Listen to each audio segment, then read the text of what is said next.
Hey, I'm Garrett. You're watching Paste Magazine's YouTube channel. I'm here to talk about video games. This is a little segment we're going to be doing. We might call it Paste Invaders. We might call it something else. Who knows? Who knows if these segments even need names? All I do know is that I'm here to talk to you about the Sega Genesis Mini, which that's probably already in your hands right now if you're watching this video. This is another one of those micro consoles that all the old publishers who've been around for a few decades have been pumping out the last few years, kind of like the NES Classic, the SNES Classic, or the PlayStation Classic. This is a small recreation of the Sega Genesis console that came out in 1989. It has 42 games preloaded onto it.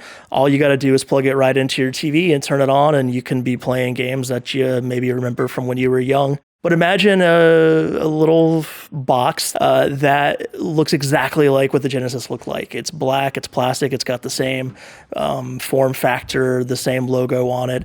The little slot where you would put the cartridge, it actually pops open like it would on the original. It has the little volume knob that you can scroll up if you put your headphones in there.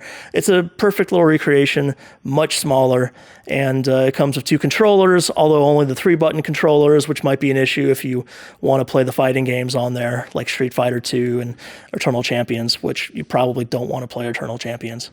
And if you do, you'll probably realize very quickly that you don't want to keep playing it.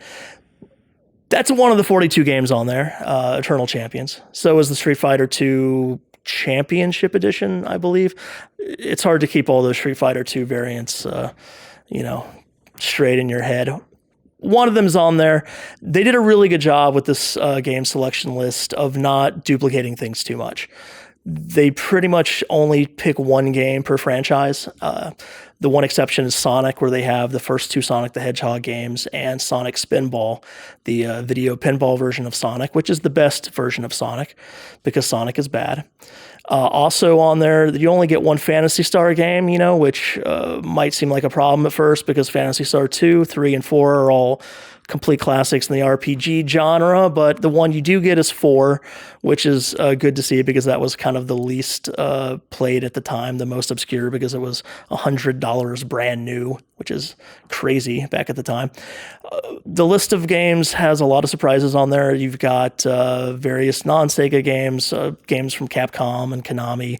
You've got Castlevania Bloodlines, one of the best Castlevanias. You've got Contra Hardcore, maybe the last genuinely great Contra game, both from Konami. You also have a lot of the more obscure games that Sega themselves published. Probably the best thing about the Genesis Mini, the main reason you should probably get one if you aren't too familiar with Genesis games, is that it really hammers home the fact that the best games on the Genesis weren't always the most famous or the most hyped. I've never really been a big fan of Sonic the Hedgehog. I feel like the speed of the character doesn't really work well with the platformer genre, and especially the way they designed those levels to be so huge and sprawling. It just, I don't know, I felt like it was sort of conflicted. So with the Genesis Mini, you get to see a game like Gunstar Heroes or Dynamite Headdy, which were both published by Sega but made by Treasure and are way more successful at what they try to do than games like Sonic or Toe Jam and Earl or Echo, the Dolphin, some of the more publicized Sega games were. In addition to those two Treasure games I just mentioned, you have some legit obscure rarities. You've got a fan-made version of Darius, Tato's classic shooter that was never released for the Genesis. This is something that fans made, and they did such a good job at it that Sega got the rights to include it on the console. There's also a version of Tetris that Sega made. They released it in arcades back in the day, I think maybe only in Japan, but the home version never came out. It's nothing special. I mean, it's Tetris, and it's actually one of the worst versions of Tetris I've ever played.